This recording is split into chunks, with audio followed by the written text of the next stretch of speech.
La fin du dernier cours était donc consacrée à une présentation de l'ouvrage dont je vais parler aujourd'hui, et également la prochaine fois d'ailleurs, et de son auteur, donc Li Xiufang et son Mongtang Suelu, note sur des conversations en rêve, et la traduction du titre que je propose. Et comme je l'avais expliqué, Li Xiufang a occupé entre 1838 et 1844 un poste de magistrat ou sous-préfet, comme on dit, dans une sous-préfecture, donc un xian du Shandong, appelé Wucheng. Et ça a été son seul poste, en fait. Après cette assez longue période passée à Wucheng, comme nous l'avions vu, Li Xiufang est extrêmement bien noté. On lui propose une promotion flatteuse. Il deviendrait magistrat de la capitale de la province, mais il demande son congé. Et il le demande avec beaucoup d'insistance, bien que tout le monde souhaite le garder, ses supérieurs, aussi bien que ses administrés. Il souhaite être libéré de ses obligations, dit-il, parce qu'il a reçu des nouvelles alarmantes de la santé de sa vieille mère et tient absolument à aller s'occuper d'elle. Nous avions donc vu tout cela, et nous avions aussi vu qu'une fois de retour dans sa sous-préfecture natale, donc à Yizheng, près de Yangzhou, il y reste, bien que la condition de sa mère ne semble pas avoir été si alarmante que ça, après tout. Cet abandon d'une carrière qui s'annonçait plutôt bien n'est, à vrai dire, pas facile à expliquer. Peut-être Li Xiufang a-t-il tout simplement éprouvé une sorte de lassitude après toutes ces années, et le texte suggère assez bien qu'être magistrat était en effet un métier épuisant, surtout quand on l'exerçait avec autant de conscience que Li Xiufang.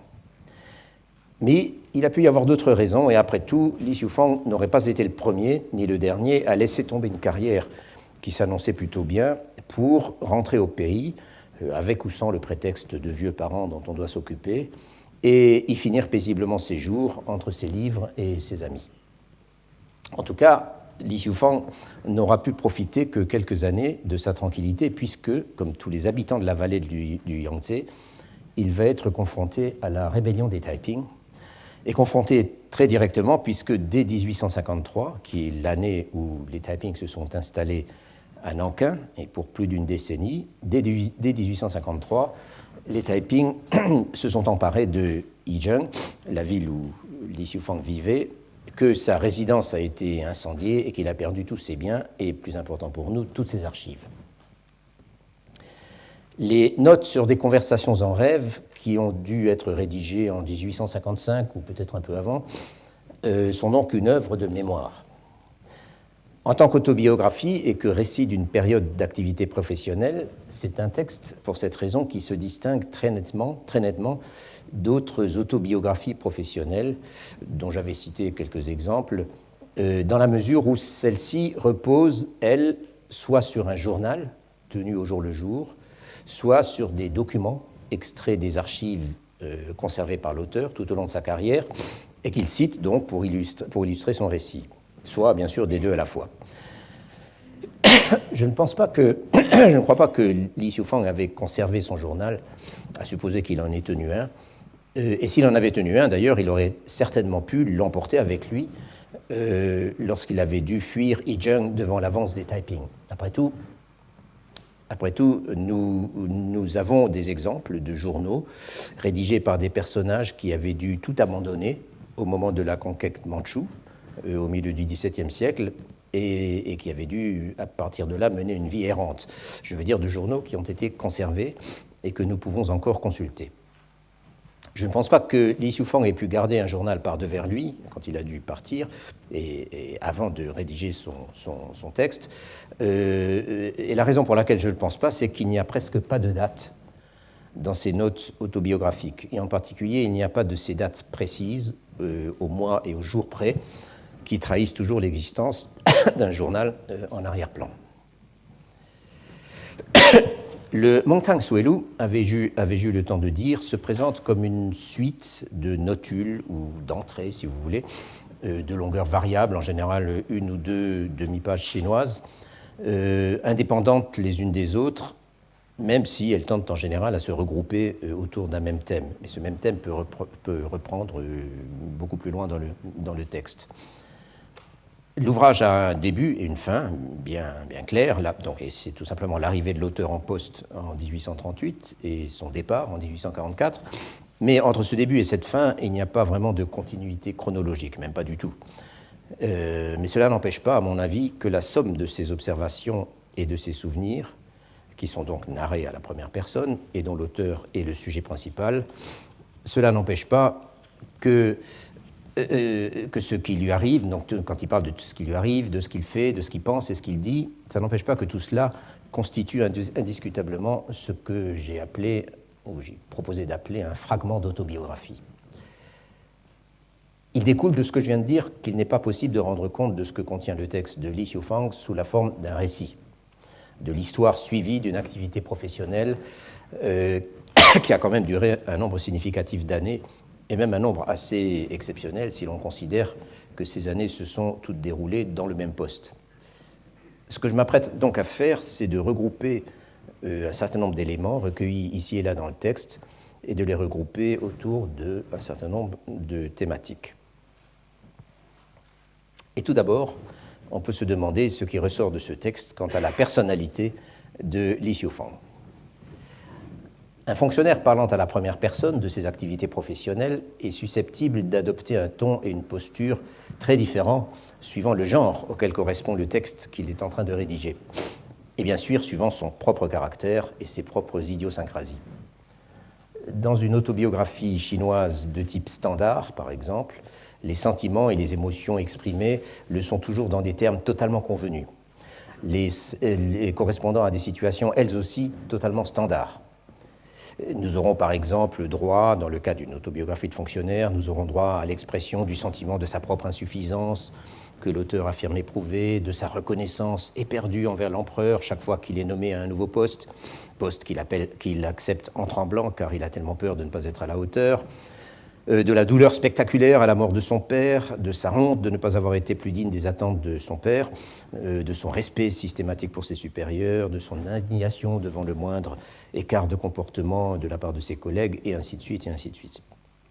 Je vous ai déjà parlé de ces autobiographies conventionnelles, mais j'y ai encore été replongé il y a quelques jours en parcourant l'autobiographie chronologique d'un certain Wu Shaoshi, dont la carrière s'est déroulée sous les règnes de Yongzheng et de Qianlong. Wu Shaoshi est né en 1699 et il est mort en 1776. Ce texte, qui a pour titre Yiyuan Xiansheng Zi Jinianpu, c'est-à-dire autobiographie chronologique de Monsieur Yiyuan, Yiyuan étant le jardin aux fourmis, littéralement, étant son hao, donc son sobriquet, si vous voulez. Ce texte, donc, est d'ailleurs d'un grand intérêt pour les historiens du droit chinois, car Wu Shaoshi était d'une famille de juristes et a passé une bonne partie de sa carrière au ministère de la Justice, et on y apprend beaucoup de choses sur le fonctionnement de l'institution, sinon vraiment sur la mentalité de ceux qui y servent. Et la raison pour laquelle on en apprend moins sur cette mentalité, c'est qu'en dehors des éléments factuels qui y figurent, tout n'est que conformisme et respectabilité dans ce texte. Il n'y a pas une once de spontanéité. Et cela me semble en effet très typique d'une époque, donc disons la première moitié du XVIIIe siècle ou un peu plus, d'une époque où la bureaucratie était beaucoup plus disciplinée et beaucoup plus surveillée qu'au XIXe siècle. Donc ceci, c'est vraiment le modèle standard. Et à l'autre bout du spectre, vous avez la description cynique de la corruption et du laisser-aller régnant dans le milieu, dont les gens se cachent à peine d'ailleurs. Vous avez un auteur plutôt lucide sur ses propres qualités, sur ses propres faiblesses. Et vous avez les efforts de cet auteur pour faire son chemin dans cet environnement délétère sans trop se compromettre. Et cela, bien sûr, c'est l'autobiographie de Zhang Tixing, qui a vécu exactement un siècle après Wu Shaoshi et dont je vous ai parlé la semaine dernière. Vous avez aussi la posture d'un Gao Tingya, l'auteur de ces pérégrinations dans le monde des fonctionnaires, dont j'ai également parlé, qui ne mâche pas ses mots sur la façon dont se comporte une bonne partie de ses collègues, mais qui, lui, est inattaquable pour ce qui est de la compétence et de l'intégrité. D'ailleurs, tout le monde l'appelle le fonctionnaire qui ne demande pas d'argent, Pu Yao Qian. Et cette question peut-on ou ne peut-on pas demander de l'argent, dans quelles circonstances? Yao Tien est toujours très discuté dans les manuels et dans les ouvrages spécialisés. Gao Tingyao se décrit volontiers comme ce qu'il faut bien appeler une grande gueule, adorant provoquer, sermonner, impavide devant ses supérieurs quand ceux-ci veulent le remettre à sa place, et ravi de les voir entrer en fureur quand il leur répond. Bref, un personnage que le doute n'habite pas, ni sur ses propres capacités, ni sur la justesse de ses opinions. Et c'est la candeur avec laquelle il met en scène ce personnage, donc lui-même, la sincère admiration qu'il a pour lui-même, qui donne à l'autobiographie de Gao Tingyao une bonne partie de sa vitalité. L'autoportrait qu'on peut extraire des souvenirs de Li Xiufang est assez différent de celui de Gao Tingyao, et à bien des égards nettement plus subtil, même si les deux personnages ont certains points en commun. Comme Gao Tingyao, Li Xiufang est l'homme qui, à la fin du compte, a toujours raison et qui trouve toujours le moyen de se sortir d'une difficulté lorsque ses collègues s'arrachent les cheveux. Enfin, ce qui est une façon de parler, puisque sous les Qing, tout le monde avait le crâne rasé. La différence avec Gao Tingyao, c'est qu'il ne le clame pas haut et fort, mais se contente de le montrer par la pratique, par l'exemple, sans omettre malgré tout de mentionner à la fin l'approbation qu'il finit toujours par recueillir de la part de ses collègues ou de ses supérieurs, à part un ou deux jaloux. Mais comme Gao Tingyao, de nouveau, Li Xiufang est un activiste, il ne laisse rien passer, il est toujours sur la brèche, là où les problèmes surgissent, et en même temps, contrairement à Gao Tingyao, il donne plutôt l'impression d'être un calme. Et cet aspect de sa personnalité, ou devrais-je plutôt dire de son comportement professionnel, ce calme, me semble assez frappant. Il me semble assez frappant parce qu'il contraste avec l'attitude de beaucoup d'auteurs de manuels de fonctionnaires ou d'autobiographies qui semblent, eux, toujours surmenés et toujours anxieux. Anxieux devant l'immensité des difficultés de la tâche, anxieux parce qu'ils sont persuadés qu'ils ne seront jamais à la hauteur des attentes de l'empereur, alors que leur devoir le plus sacré est de revaloir la générosité qu'il leur a manifestée en les nommant là où ils sont.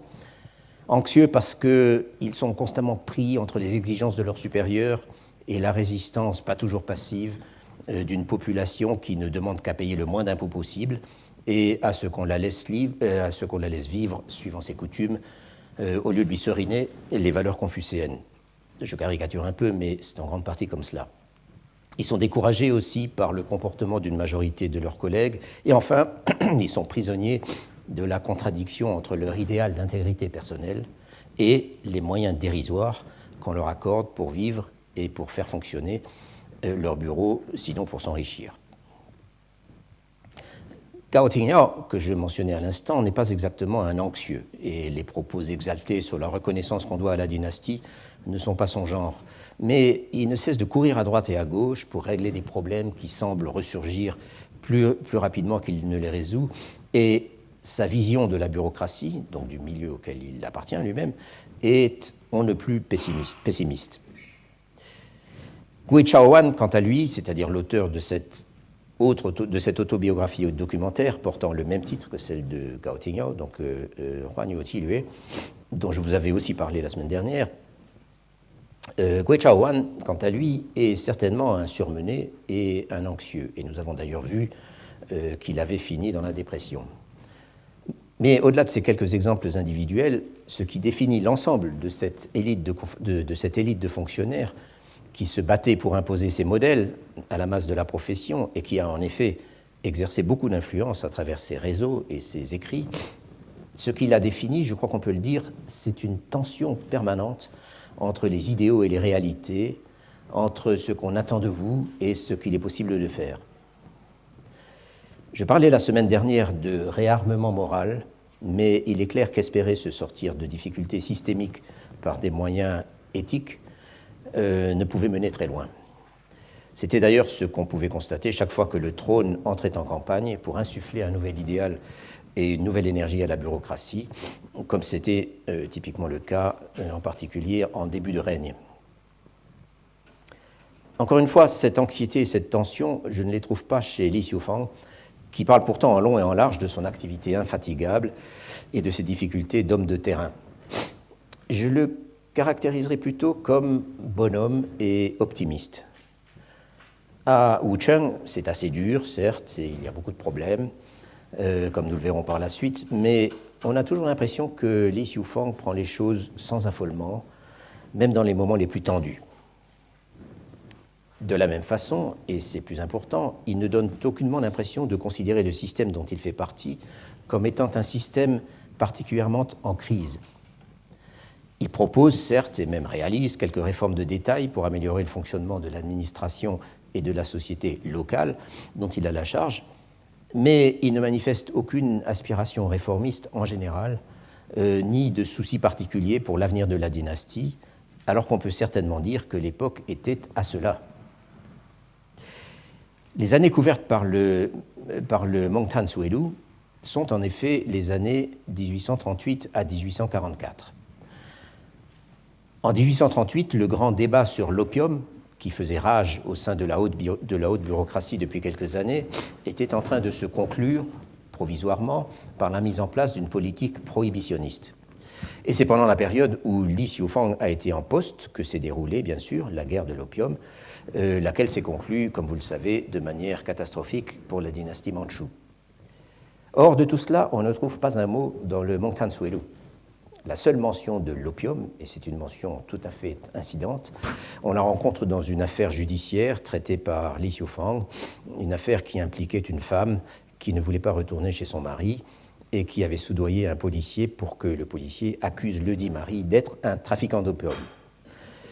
Et ce genre d'allusion confirme d'ailleurs que la consommation et le trafic de l'opium font désormais partie de la culture, si je puis dire, ou disons de la vie quotidienne.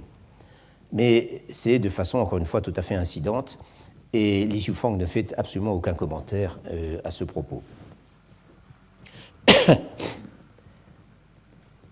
Et donc on est très loin, on est même dans un autre univers que dans l'univers de ces envolées sur la menace existentielle ou au minimum de la menace économique que feraient peser sur l'Empire les importations britanniques d'opium, comme on en trouve d'abondance de ces envolées dans les débats justement qui agitaient la cour et la bureaucratie exactement à la même époque. En bref, dans ses souvenirs, au moins, Li Xiufang laisse l'impression d'un fonctionnaire à la limite bien dans sa peau, acceptant le système tel qu'il est, comme je le disais, et sans cette propension que l'on trouve chez tellement d'autres auteurs à déplorer bruyamment les dysfonctionnements de l'administration, la médiocrité des collègues, la crise fiscale et la décadence de tout. J'avais noté il y a 3 semaines que ce sentiment de crise du système et de décadence morale de la fonction publique est une des choses qui singularisent les textes autobiographiques, et pas seulement autobiographiques, au XIXe siècle. De ce point de vue, on peut le dire, Li Xiufang fait exception. Et c'est une exception qui mérite d'autant plus d'être remarquée que Li Xiufang n'est pas un rêveur ou un faiseur de discours, et qu'à l'évidence, c'était un très bon fonctionnaire, en tout cas, il était noté comme tel, et je l'ai mentionné, et enfin que son texte est d'un grand réalisme dans la description de la vie quotidienne des administrateurs de tout rang. Particulièrement frappante concernant cette aptitude à vivre dans le système, à essayer de s'y adapter le mieux possible et de le faire fonctionner, particulièrement frappante est l'attitude de Li Xiufang par rapport à l'argent, et plus précisément par rapport à la circulation des cadeaux et des prestations du haut en bas, ou plutôt du bas en haut, de la hiérarchie administrative. Comme on le sait, le système, à la fin de la période impériale, fonctionnait en quelque sorte suivant une double comptabilité. Il y avait d'un côté les sommes régulièrement budgétisées, les transactions légales et réglementaires, et tout cela était consigné dans une montagne de documents administratifs d'une parfaite précision. Et il y avait de l'autre côté une circulation d'argent à peine clandestine, en fait coutumière et ne relevant pas nécessairement de la corruption à proprement parler, une circulation d'argent à peine clandestine depuis les échelons les plus bas de la pyramide administrative jusqu'au sommet de l'État. Cette circulation était alimentée à la base, et aussi bien en cours de route, par une masse de surcharges, de contributions et de commissions levées sur tous les prétextes possibles et imaginables sur les contribuables, sur les usagers de l'administration et sur les fonctionnaires eux-mêmes. Et l'argent remontait ensuite sous la forme d'autres commissions et d'autres contributions, chaque échelon prélevant sa part au passage. Et en particulier, il remontait sous la forme de cadeaux, plus ou moins réglés par la coutume, de cadeaux qui étaient offerts par chaque fonctionnaire à ses supérieurs. Je simplifie bien sûr, mais l'économie générale du système était bien comme cela.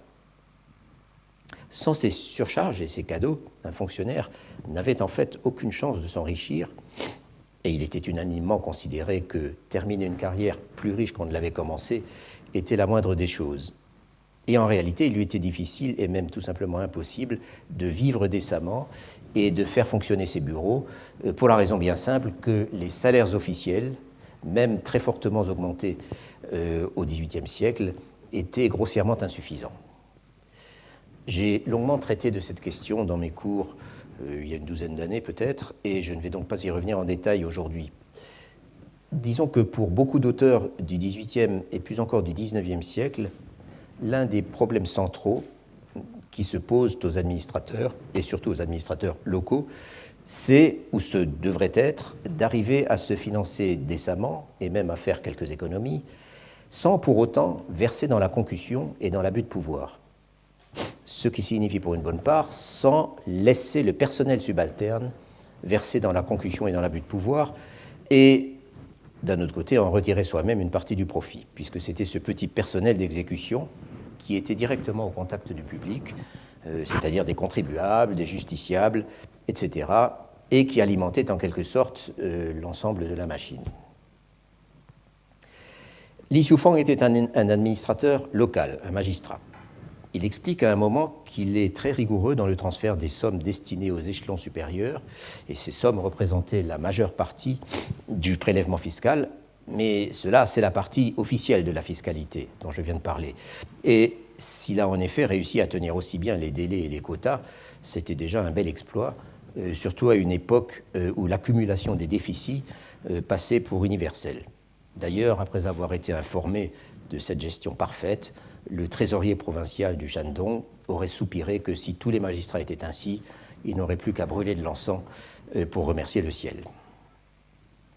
Mais ce qui nous intéresse ici, ce sont les dépenses courantes, si je puis dire, ès-fonctions, sur le budget personnel des fonctionnaires locaux. Dans le texte, ces dépenses sont désignées par le terme « zhouxian zuozhi », qui signifie donc des dépenses qu'on fait au fur et à mesure, et que font zhouxian, les magistrats. Li Xiufang, qui apparemment n'est pas, lui non plus, un fonctionnaire qui demande de l'argent, c'est-à-dire en plus, Li Xiufang affirme de façon assez orthodoxe qu'il les finance, ses dépenses, sur les surplus prélevés en dessus de l'impôt, ce qu'on appelait le xianyu, qui représentait quelques pourcents et qui n'était pas illégal, et sur ce qu'il appelle peiquan, et ça je ne sais pas exactement ce que ça veut dire, ça veut dire des indemnités, et il semble que le terme ait été utilisé plus tard pour désigner une sorte de surcharge sur le prix du sel qui permettait à l'administration de payer diverses dépenses auxquelles elle n'arrivait pas à faire face. Mais j'en suis pas sûr ici. En tout cas, il explique qu'il essaye de prévoir chaque année le montant de ses revenus, donc, qui sont en plus de son salaire, afin de régler ses dépenses sur cette base. Or, il y a des dépenses qu'on peut difficilement éviter. Et je ne parle pas ici des dépenses incompressibles pour vivre simplement et pour faire fonctionner son cabinet, et notamment pour payer ses conseillers techniques, ces fameux mouillots dont j'ai parlé il y a 15 jours. En gros, ces dépenses qu'il est impossible d'éviter sont de deux ordres. D'une part, explique Li Xiufang, il y a certaines aides qu'il accorde à la communauté en précisant bien que c'est sur son salaire, de façon d'ailleurs tout à fait classique. En effet, ces contributions sur le salaire, ou supposément sur le salaire, le fonctionnaire n'y était pas tenu, mais elles lui permettaient de manifester sa générosité, donc de soigner sa popularité, et aussi elles permettaient de donner une impulsion officielle à des projets d'intérêt général dont Li Xiufang montre bien dans ses exemples que sans cela, il risquait de ne jamais voir le jour. Par exemple, il paie pour participer à la construction d'une annexe au temple du dieu des remparts et des fossés de la ville, le Chunhuang-miao, qui est évidemment le temple le plus important qui est le temple identitaire en quelque sorte de toute ville en Chine. Donc pour cela, ou aussi pour faire imprimer la nouvelle édition de la monographie locale de Wucheng, dont il a pris l'initiative, mais à laquelle il a travaillé avec les lettrés locaux, et cette édition existe, elle est même accessible sur Internet, elle a été imprimée en 1841, ou encore, troisième exemple, pour aider à édifier une arche dédiée aux femmes vertueuses, c'est-à-dire aux veuves ou aux fiancées qui refusaient de se remarier pour les fiancés après la mort de leur fiancé. Et ce genre de monument était fortement encouragé par l'État, au nom de l'encouragement des vertus néo-confucéennes, mais il fallait soumettre un dossier et bien sûr il fallait payer des commissions au passage. Et puis, donc, il y a les cadeaux. Et là, le discours que Li Xiufang tient dans plusieurs entrées est tout à fait caractéristique du personnage. Je veux dire à la fois de sa prudence et de son réalisme, mais aussi de son acceptation tranquille des usages établis. Les cadeaux qu'on offre à ses supérieurs ne sont pas plus que les contributions sur salaire, une obligation à strictement parler. Mais Li Xiufang insiste bien sur le fait qu'il n'est pas question de s'y soustraire. Nous venons de voir qu'il s'est forcé de régler ses dépenses sur son revenu anticipé de l'année, et le mot que je traduis par régler, c'est-à-dire le mot tie, signifie aussi bien économiser, et c'est bien de cela qu'il s'agit ici. Il faut être prudent. Mais tout de suite après, Li Xiufang s'empresse d'ajouter que cette prudence ne doit surtout pas conduire à s'abstenir par pure avarice d'adresser des cadeaux à ses supérieurs et à ses amis, car c'est là le plus sûr moyen, dit-il, de s'attirer des malheurs. Pour les cadeaux aux supérieurs, il emploie le mot « yingchou », mot très important dans la vie sociale et bureaucratique dans la Chine impériale, qui signifie littéralement « revaloir » dans un échange social. Mais dans le cas présent, yingchou est en fait l'euphémisme universellement utilisé pour les cadeaux d'argent qu'on offrait dans le but de capter les bonnes grâces de quelqu'un ou pour rester dans ses bonnes grâces. Et donc ça, c'est le terme qu'il utilise pour les cadeaux supérieurs. Et pour les cadeaux aux amis, il use du terme un peu plus distingué de zhengda, qui signifie littéralement envoyer un poème en réponse à une lettre ou un poème ou toute autre pièce de littérature. Mais là encore, et surtout dans le contexte dont il s'agit ici, c'est un euphémisme pour des envois plus substantiels, c'est-à-dire de l'argent, même si les 10 envois sont accompagnés d'un poème.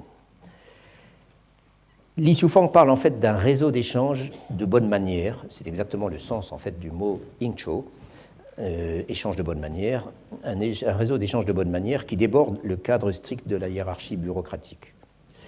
Il n'y a pas que ces fonctionnaires supérieurs à qui l'on rend visite quand on arrive en poste et dont il faut ensuite entretenir le bon souvenir par des envois périodiques de cadeaux, conformément à un rituel et à un calendrier bien balisé. Il y a aussi ces amis, comme il les appelle, dont on peut supposer que ce sont des gens, enfin des amis potentiellement influents, et envers qui l'on a de toute façon des devoirs, comme par exemple les examinateurs qui vous ont fait passer les examens dans le passé, et beaucoup d'autres, qu'on considère un peu comme ses maîtres. Le mot est « shi ». Et par-delà ces cercles qui concernent plus spécialement, disons, la carrière, il y a d'autres types d'obligations encore envers les camarades de promotion aux examens, par exemple, ou envers les collègues ou camarades d'études qui sont originaires de la même préfecture que vous, donc les pays, si vous voulez, les tongxiang, et aussi envers la famille, car la famille attend obligatoirement des retours sonnants et trébuchants lorsque l'un des siens a accédé à la situation enviée et supposément lucrative de fonctionnaire. Li Xiufang nous offre de tout cela une jolie synthèse dans un paragraphe où il décrit ses préparatifs pour le grand envoi annuel de cadeaux avant le Nouvel An. Et ce paragraphe, autant le traduire directement. Donc je cite. « Lorsque des gens de mon pays passent par la sous-préfecture, je les garde bien sûr pour passer la nuit ou je les invite à dîner. Et j'y ajoute un cadeau d'argent si ce sont de vieux amis. Quant à mes relations à la capitale, qui sont dans le besoin, et il semble que Li Xiufang ait été nommé à une modeste charge de copiste en 1823, tout de suite après avoir passé la licence, et il s'y est certainement fait des relations. Donc, quant à mes relations à la capitale qui sont dans le besoin, ou aux parents proches qui vivent au pays, je suis encore plus généreux envers eux. Ceux-ci, ce sont les présents usuels qu'on fait tous les jours. Mais quand arrivent les mois d'hiver, alors je fais une liste des collègues qui résident à la capitale provinciale, une liste des membres de mon clan qui vivent au pays et une liste de mes maîtres et de mes amis à la capitale. Et si je n'ai pas les moyens d'assurer tous ces envois, je suis bien obligé d'emprunter. Chaque cadeau est empaqueté avec du papier d'écorce de mûrier, donc une sorte de papier craft très solide, et je colle une étiquette rouge dessus. Et une fois qu'une liste a été terminée, la boutique d'emballage, Baopu, je pense qu'il s'agissait d'une boutique qui faisait l'emballage, mais aussi la poste, la boutique d'emballage rassemble tous les paquets dans une grande natte qu'elle ferme soigneusement. Telle est la manière ordinaire de faire dans le monde de l'administration. La circulation des cadeaux à l'intérieur de la bureaucratie, et plus largement à l'intérieur d'un réseau social de gens envers qui on a des obligations, c'est quelque chose d'ultra connu, bien sûr. Et ça répondait à des règles d'usage auxquelles il était indispensable d'être bien initié. Mais c'est bien la première fois que je tombe sur un texte mettant en scène un magistrat de sous-préfecture en train de préparer ses paquets et expliquant en outre qu'il ne faut pas avoir peur de s'endetter. Car il va de soi que les cadeaux en question étaient presque toujours de bons lingots d'argent sonnant et trébuchant. Et Li Xiufang dit d'ailleurs qu'il n'y a pas que ces cadeaux annuels, répartis donc en 3 envois groupés, un à Jinan, la capitale provinciale, où se trouvaient tous les hauts fonctionnaires de la province, un à Pékin pour les amis influents, et puis un à Yizheng pour la famille. Donc 3 envois groupés. Sur place aussi, dit-il, il y avait beaucoup de yingzhou, de ces échanges qui, dans la réalité, étaient toujours des échanges asymétriques, dans la mesure où il y avait toujours un sollicitaire et un bénéficiaire. Et Li Xiufang s'en plaint en remarquant que les destinataires des plus gros cadeaux n'y prêtent parfois pas la moindre attention, alors qu'il arrive que les destinataires des cadeaux plus modestes soient au contraire d'une gratitude surprenante. Je reviendrai sur un exemple d'ailleurs. Et puis, il n'y a pas que les cadeaux.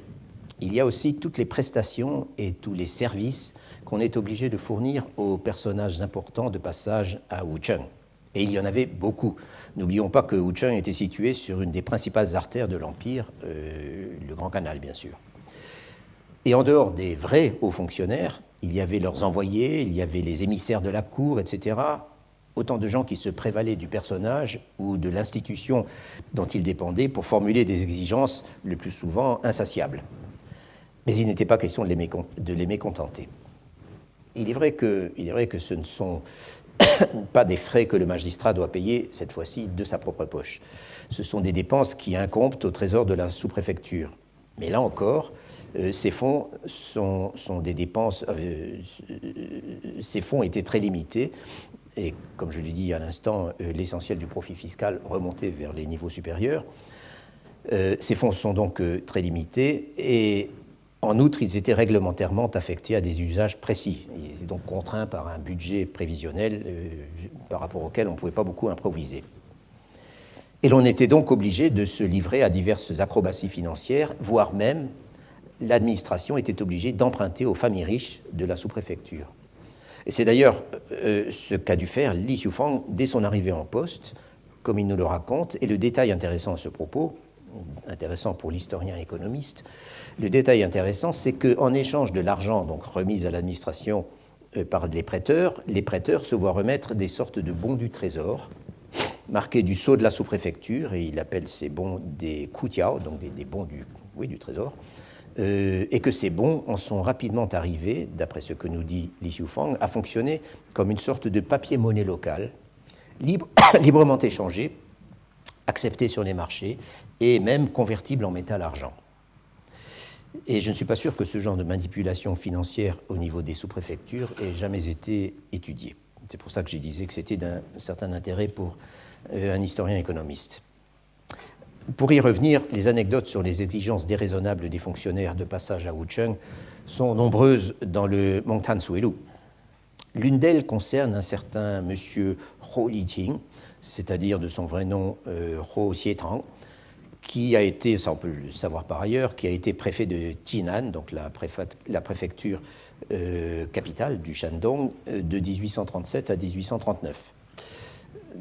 Il était donc le fonctionnaire en titre de la préfecture capitale du Shandong et, comme tel, un personnage, nous dit Li Xiufang, qui exerçait une influence considérable, car il fréquentait quotidiennement les trois chefs du gouvernement provincial, c'est-à-dire le gouverneur, le trésorier provincial et le juge provincial, et que de ce fait, l'évaluation des magistrats de la province dépendait entièrement de son opinion. À un certain moment, donc, le préfet Ho est chargé d'activer le transport du tribut en grains le long du canal de la rivière Wei, c'est-à-dire la section du Grand Canal située au nord de Linqing, mais je reviendrai la semaine prochaine là-dessus. Pour cela, il est momentanément stationné dans la sous-préfecture de Xiaqin, qui se trouve à une quinzaine de kilomètres au sud de Wucheng, et on attend son arrivée sur le territoire de Wucheng d'un jour à l'autre. On ne sait pas exactement quand il va apparaître, mais il est indispensable de tenir prêt un banquet pour qu'il puisse être accueilli dignement le moment venu.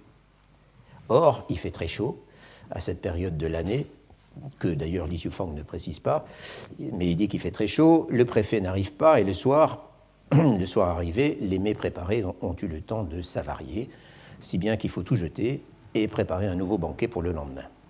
Et ça dure comme cela pendant 7 jours. Quand le grand homme arrive enfin, il faut lui aménager des quartiers qui lui conviennent, où il puisse être au frais. Il faut aussi faire venir de loin un certain cru de vin auquel il tient absolument. Comme le dit Li Xiufang à ses gens, si l'on est capable de servir ses supérieurs comme il convient, alors on est un modèle de piété filiale quand on sert ses propres parents. Mais au moins, le préfet Ho est tout à fait satisfait du repas. Il est vrai qu'on a mis au fourneau son cuisinier personnel, car on avait appris que dans une certaine sous-préfecture où la nourriture n'avait pas été à son goût, il avait ordonné qu'on chasse de rechef le cuisinier local. C'était comme si son hôte, donc le fonctionnaire local, n'était plus chez lui, et c'était assurément une grande humiliation. À part ça, nous dit Li Xiufang, le préfet Ho est un homme franc et courageux, et très respecté.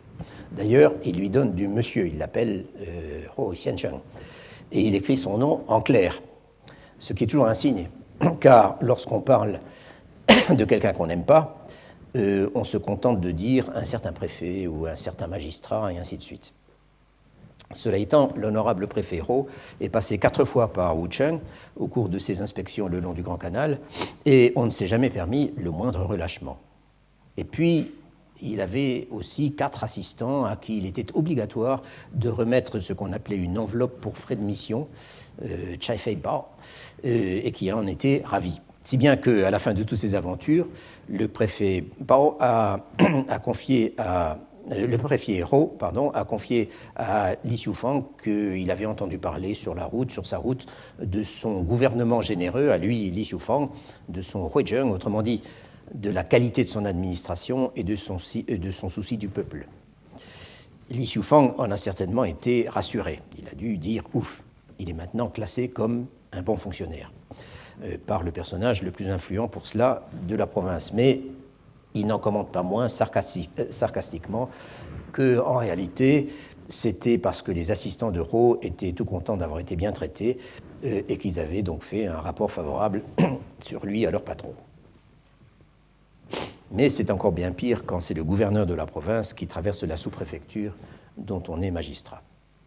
Il y a le luxe des équipements et la qualité des mets, certes, et les exigences d'un gouverneur sont d'une autre classe que celles d'un préfet.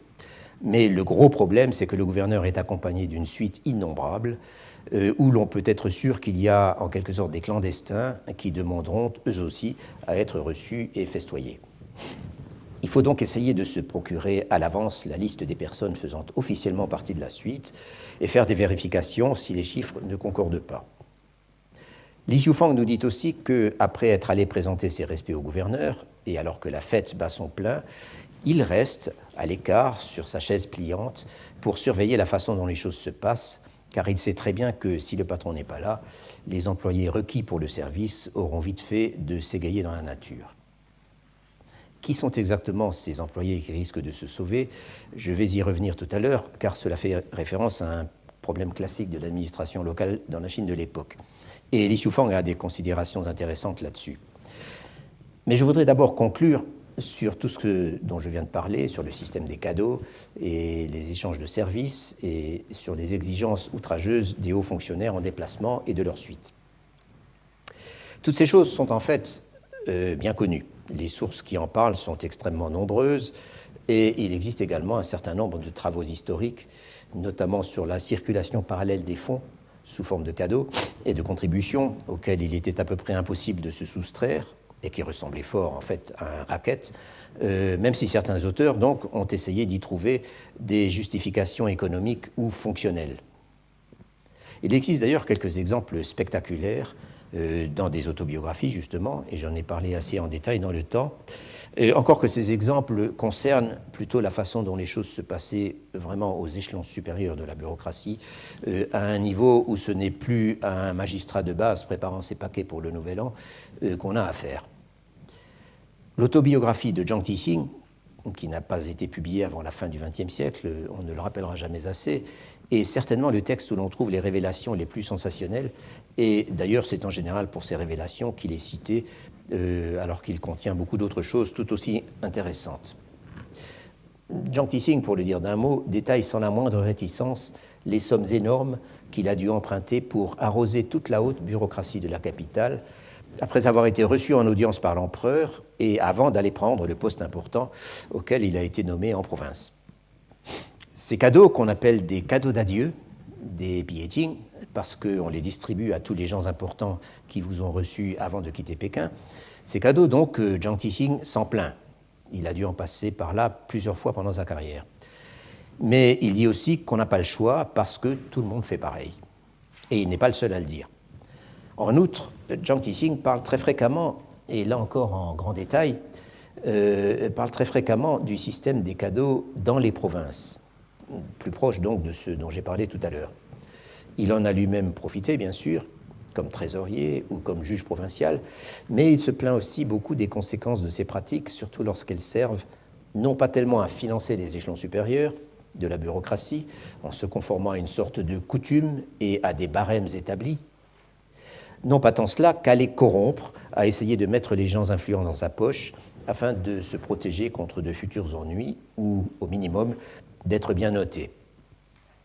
À la limite, on a affaire à une sorte de compétition où celui qui envoie les plus gros cadeaux au gouverneur de la province espère avoir les meilleures chances d'obtenir un beau poste, c'est-à-dire un poste très lucratif. Li Shufang fait d'ailleurs allusion à ce genre de problème, qui était inséparable des pratiques de nomination des fonctionnaires locaux sous les Qing, et plus spécialement au XIXe siècle. Lui-même était titulaire de son poste, où il avait été nommé par le ministère de la fonction publique et dans lequel il est resté de nombreuses années. Mais au XIXe siècle, une grande partie des postes de magistrats ou de préfets étaient confiés en général pour de courtes périodes à des intérimaires que l'on sélectionnait au sein d'un vaste pool de fonctionnaires dits en attente d'affectation, Hobu. Et ces fonctionnaires en attente avaient réussi, au terme d'un parcours aussi long que coûteux, ils avaient les qualifications bien sûr, et ils avaient réussi à être envoyés dans une province avec le statut de magistrat ou de tout autre poste, mais sans affectation. Et ils restaient souvent de longues années à la disposition des autorités, c'est-à-dire avant tout du gouverneur, pour remplir toutes sortes de tâches, y compris donc des magistratures en intérim, dans l'attente d'une hypothétique titularisation. Et un poste de magistrat intérimaire, pour lequel on emploie toujours le terme technique, pour tous les postes intérimaires d'ailleurs, de shu, qui signifie faisant fonction d'eux, si vous voulez. Un poste de magistrat intérimaire, donc, c'était ce qui était le plus recherché, car les magistrats, comme on sait, contrôlaient la source même du produit fiscal, et c'était dans ces postes qu'on avait les meilleures chances de se faire un peu d'argent, de remplir sa besace de fonctionnaire, son Huannang, comme on disait dans le milieu. Or, les gouverneurs disposaient d'une très grande latitude pour distribuer des postes dans la mesure où, dans chaque province, les 2/3 et parfois même les 3/4 des positions de magistrats, il y avait en moyenne une centaine de sous-préfectures dans une province, les 2/3 ou même les 3/4 des positions de magistrats étaient à la disposition du gouverneur qui décidait donc qui y mettre et se contentait ensuite de demander confirmation au gouvernement central. Les gouverneurs des provinces disposaient donc d'un pouvoir discrétionnaire considérable en matière d'affectation, même s'ils semblent avoir été tenus par certaines règles plus ou moins coutumières, et qui devaient changer d'ailleurs suivant les provinces, concernant l'ordre de distribution des postes entre tous les gens qui étaient en attente. Et il ne manquait pas de gens pour déplorer l'effet corrupteur de ce pouvoir discrétionnaire, dont il est en effet facile d'imaginer qu'il était une source considérable et même énorme d'enrichissement pour les gouverneurs, en raison, bien sûr, de tous les cadeaux qui affluaient vers eux de la part des candidats à une affectation. Je disais à l'instant que Li Xiufang fait allusion à ce problème. En effet, dans le passage que je citais tout à l'heure, où il dit qu'on ne peut pas se soustraire aux cadeaux aux supérieurs et aux amis, dans ce passage, il remarque également qu'il ne faut pas non plus en faire trop ou trop peu. Et là, il fait clairement allusion à ses collègues magistrats qui se trouvent dans des positions d'intérimaires, donc des positions, si je puis dire, menacées, par définition. Les uns, dit-il, font les choses en grand, ils n'ont de cesse de flatter les hauts fonctionnaires de la province et d'essayer de se mettre dans leur bonne grâce, ils font tout pour se pousser, et quand un beau jour, les gens qu'ils cultivaient si assidûment sont tout simplement mutés ailleurs, tous leurs espoirs sont déçus. Ce ne sont plus de vrais gâteaux, dit-il, mais des dessins de gâteaux, suivant, c'est la formule chinoise classique, l'image chinoise classique des gâteaux peints et qui ne nourrissent donc personne. Les rois Bing. À l'inverse, ceux qui se montrent par trop pingres et ne répondent aux sollicitations que par des versements dérisoires, ceux-là ne causent que du mécontentement, ils sont bientôt critiqués et ridiculisés par tous leurs collègues, et il ne faut pas longtemps pour que le beau poste qu'ils occupaient, tout ce luxe et ces banquets, comme le dit Li Xiufang, leur soit repris et soit donné à un autre. Ce que je trouve d'intéressant, c'est que Li Xiufang critique les écarts du système, mais pas le système lui-même. Qu'il s'agisse des cadeaux ou des services exigés par les dignitaires de passage, il admet que ça coûte cher et que ça cause bien des tracas, mais il s'adapte, il évite de mécontenter qui que ce soit, il n'en fait ni trop ni trop peu. C'est en quelque sorte un réaliste, et en fin de compte, il semble plutôt confortable avec la situation, en quoi il est très différent de beaucoup d'auteurs de manuels de fonctionnaires en particulier, pour qui tout cela ne pouvait que dégrader la fonction éminente de magistrat, toutes ces pratiques, et qui préféraient passer sous silence ou minimiser cet aspect pourtant tellement important de la vie des fonctionnaires locaux. Et puis, encore une fois, ce qu'il y a d'exceptionnel dans ce texte, c'est que Li Xiufang décrit toutes ces pratiques de façon on ne peut plus concrète, et surtout telles qu'elles affectent la vie quotidienne d'un magistrat du rang, d'un modeste magistrat qui fait de son mieux, qui ne cherche pas à se singulariser par une intégrité ostentatoire et qui n'est manifestement pas, par ailleurs, un carriériste. L'une de ces pratiques, donc, c'est celle qui oblige les fonctionnaires locaux à être aux petits soins pour les personnages plus ou moins importants qui sont en mission officielle et qui traversent leur circonscription. Les exigences de ces personnages, plus ou moins importants, sont en proportion de leur rang ou du rang de celui qui les emploie et qu'ils représentent en quelque sorte. En tout cas, auprès de qui ils peuvent aller se plaindre s'ils ne sont pas satisfaits de la façon dont il les a traités, avec des conséquences qui peuvent être graves à plus ou moins court terme pour le magistrat taxé de négligence ou d'impropriété. Il arrive que ces exigences soient outrageuses. Mais de toute façon, lorsqu'une personnalité en déplacement avec sa suite traverse la sous-préfecture, il faut au minimum lui procurer une escorte, des quartiers d'habitation et surtout la faire festoyer, elle et ses gens, de façon digne. Comme nous l'avons vu, lorsque Wu Cheng est visité par le gouverneur en personne et que celui-ci fait bombance avec sa nombreuse suite, Li Xiufang se sent obligé de surveiller en personne, assis sur sa chaise pliante, comme il le dit, la façon dont les choses se passent, car il craint que s'il tourne le dos, les employés chargés de veiller à tout s'empresseront de prendre le large. Ces employés, il les appelle des serviteurs missionnés, des Panchai Tiading. Et pour comprendre exactement qui sont ces gens, il est nécessaire de rappeler brièvement la structure du personnel qui servait dans les administrations locales à l'époque des Qing. Cette structure était hétérogène, on pourrait même dire duale. En dessous du magistrat, dans le cas d'une sous-préfecture, il y avait d'abord le petit personnel régulier, c'est-à-dire le personnel d'exécution employé par l'administration. Celui-ci se composait principalement d'équipes de secrétaires et de coursiers, pour traduire les mots chou et i, mais il y a d'autres termes, qui étaient des recrutés locaux, qui étaient très peu payés, parfois même pas du tout, et dont on se plaignait souvent en disant qu'ils contrôlaient tout parce qu'ils étaient natifs de la région et donc familiers des pratiques locales, alors que le magistrat, lui, venait toujours d'une autre province, et dont on disait aussi qu'ils étaient très corrompus. Accuser les secrétaires et les coursiers de tout ce qui ne marchait pas et de tous les abus qui étaient commis faisait partie du discours quotidien le plus éculé chez les fonctionnaires et chez les lettrés. Cela donc, c'était le personnel régulier travaillant dans un yamen de sous-préfecture ou de préfecture, yamen étant bien sûr le terme générique pour désigner les bureaux d'une administration chinoise à l'époque impériale, plus exactement l'ensemble des bâtiments.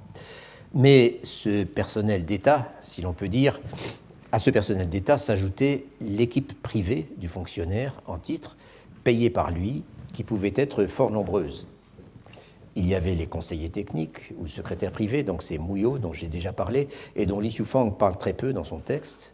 Et il y avait donc ceux qu'on appelle les serviteurs, littéralement les hommes de la famille, les tiading, qui pouvaient être en effet des dépendants, quasiment des esclaves, appartenant à la famille du fonctionnaire, au sens où ils en étaient la propriété, mais il s'agissait le plus souvent de salariés sous contrat.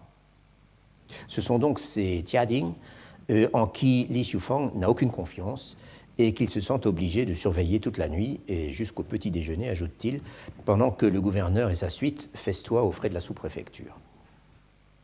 Et dans les paragraphes suivants, Li Shufang donne du manque de fiabilité de ces tiading une explication qui n'est pas nouvelle, certes, mais qui là encore s'appuie sur une description concrète et surtout qui se conclut par des considérations qui, pour le coup, sont assez originales. La description d'abord. Il s'agit toujours de ces visiteurs de passage dont on est tenu de s'occuper et de veiller au confort. Les serviteurs privés sont en principe les personnes à qui l'on confie ce genre de mission de confiance. Or, dit-il, alors que pour le fonctionnaire, ces dignitaires de passage sont toujours une nuisance, les serviteurs, eux, sont toujours ravis. Pourquoi sont-ils ravis ? Parce que c'est une occasion de gonfler les dépenses, bien sûr, de falsifier les comptes, de détourner l'argent qu'on leur a confié pour aller voir les femmes ou visiter les tripots, etc., etc.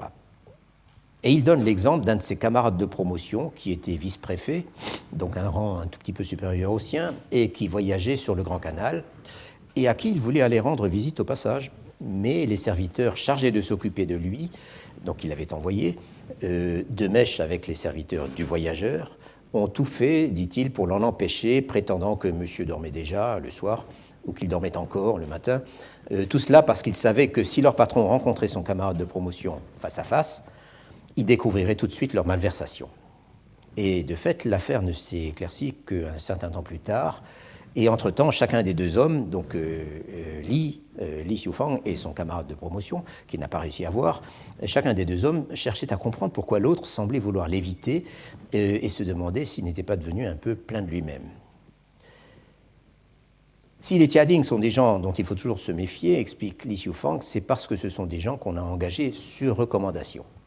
Et sur recommandation de personnalités à qui il est difficile de dire non.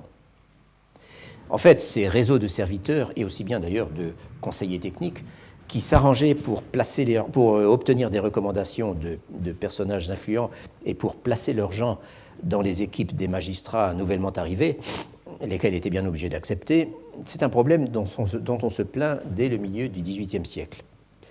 Li Shufang, lui, explique que ces gens qui arrivent avec une lettre de recommandation à la main, souvent on ne connaît même pas leur identité réelle, il est impossible de vérifier leur lieu d'origine, à la longue on finit même par oublier qui les avait recommandés. Si on leur confie des fonds à transporter, une autre mission de confiance qui leur était normalement réservée, ils risquent de disparaître avec l'argent et on sera bien incapable de les retrouver puisqu'on ne connaît ni leur nom ni leur identité, enfin leur lieu d'origine. Et dans toutes les missions qu'on leur confie sur le terrain, là encore c'était traditionnellement à cela qu'on les employait, alors que les conseillers techniques, eux, n'étaient pas supposés quitter les bureaux de leur employeur. Donc dans toutes les missions qu'on leur confie sur le terrain, on peut être sûr qu'ils seront beaucoup plus rapaces que le personnel de l'administration, lequel n'a pourtant pas une grande réputation d'honnêteté. Et là, donc, Li Xiufeng fait une proposition que je trouve assez remarquable dans la mesure où elle va à l'inverse de ce qui était, si je puis dire, la doxa en matière d'administration locale. Cette doxa, c'était que le petit personnel régulier, donc les secrétaires qui travaillaient dans les bureaux du yamen et s'occupaient de toutes les tâches administratives, et les coursiers que l'on envoyait pour toutes sortes de missions sur le territoire de la sous-préfecture, par exemple réclamer des impôts, convoquer des témoins, arrêter les criminels, etc., que le petit personnel, donc, est par définition malhonnête, corrompu, naturellement enclin aux falsifications et aux exactions, et ainsi de suite. Et c'est bien pour cela que les manuels pour magistrats abondent en recommandations pour contrôler ce personnel et pour l'empêcher de nuire. Et c'est aussi pour cela que les fonctionnaires locaux entretenaient une équipe privée de secrétaires et de serviteurs, lesquels étaient chargés de surveiller le travail du personnel régulier et à qui on confiait les missions de confiance. Les uns et les autres travaillaient dans des espaces en principe séparés et entre lesquels la communication était soigneusement contrôlée. Cela, c'était donc la théorie. Mais pour Li Xiufeng, qui vient d'expliquer, comme on l'a vu, en quoi les serviteurs privés sont des gens si peu fiables, pour Li Xiufeng, il est en fait bien préférable de confier les mêmes missions à des coursiers appartenant au petit personnel régulier. Et il donne toute une série de raisons. D'abord, dit-il, ce sont des gens dont le statut et l'origine sont connus. Ensuite, leur confier des missions administratives importantes ne peut qu'être valorisant pour eux, aussi bien personnellement que socialement.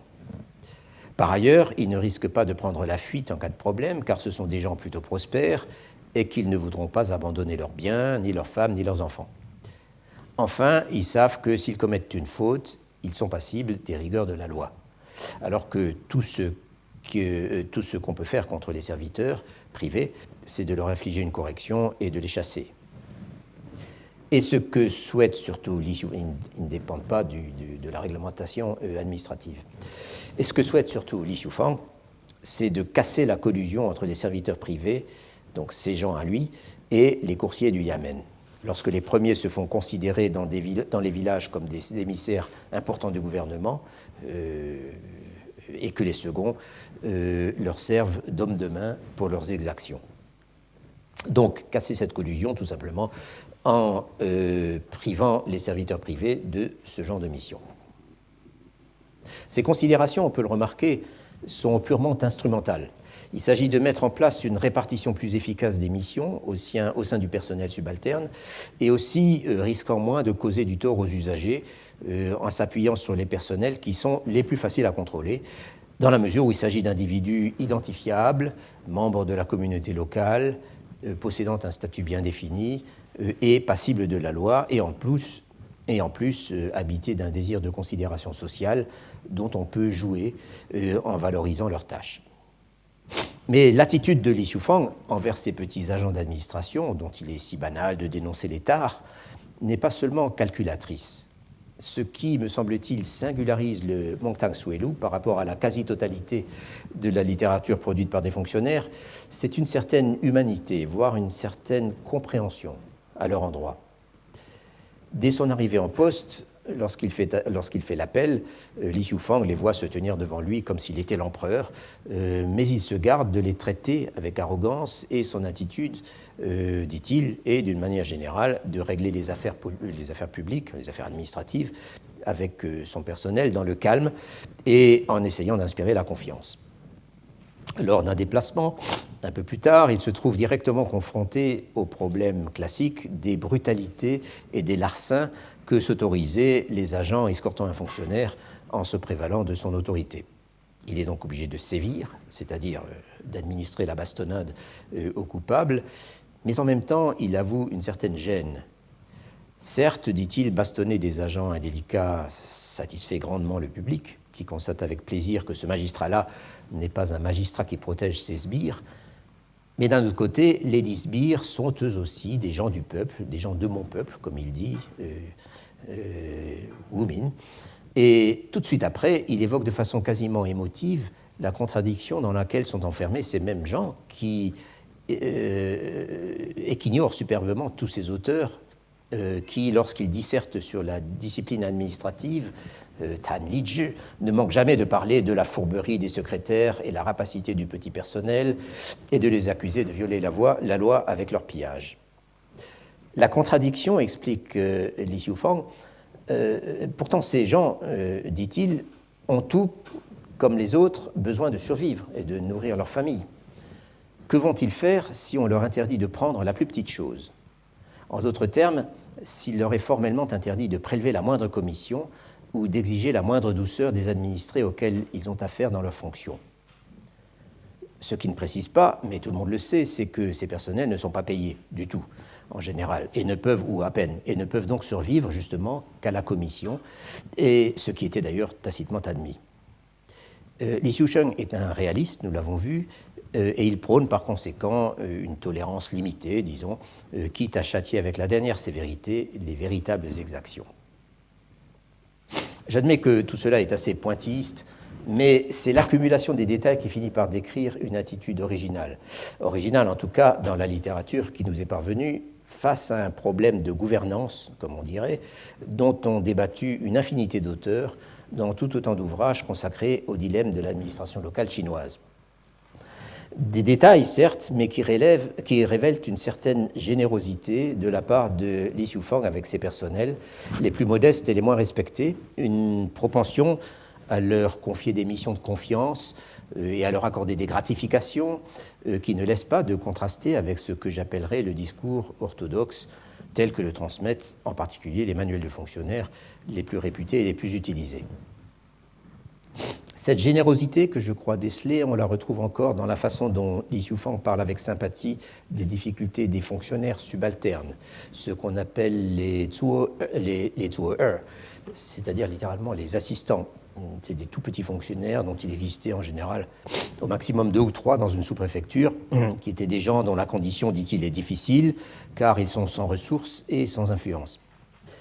Les fonctionnaires en titre se doivent d'aider cette strate déshéritée de la bureaucratie, proclame-t-il, ces gens qu'il appelle les petits fonctionnaires misérables, les Qingku Weiyuan, en s'assurant donc qu'ils touchent les indemnités requises pour les missions qui leur sont confiées, et déjà en leur confiant le plus possible de missions, alors que les secrétaires du bureau des finances de la sous-préfecture, bien plus influents qu'eux, n'ont que trop tendance à y prélever divers frais pour leur propre profit. Et enfin, on retrouve la même humanité dans plusieurs épisodes où Li Xiufang vient en aide de façon désintéressée à tel collègue dans la gêne, à tel fonctionnaire en attente à qui le gouvernement a assigné une mission, qui se heurte à des difficultés imprévues et qui n'arrive pas à s'en sortir, ou encore à tel lettré de passage qui n'a plus le sou.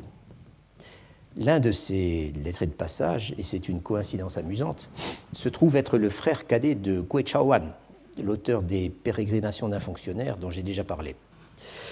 Le malheureux se rendait pour aller rendre visite à son frère aîné, qui était alors magistrat tout à fait dans le nord, dans le nord-est du Zheuli, mais en arrivant à Wucheng, sur son chemin, il s'était retrouvé à sec. Et Li Xiufang, qui ne connaissait pas Gui Chaoan à cette époque, l'invite à dîner et lui donne une modeste somme de 8 ligatures de sapèque, à peu près 8 taels d'argent, en équivalent.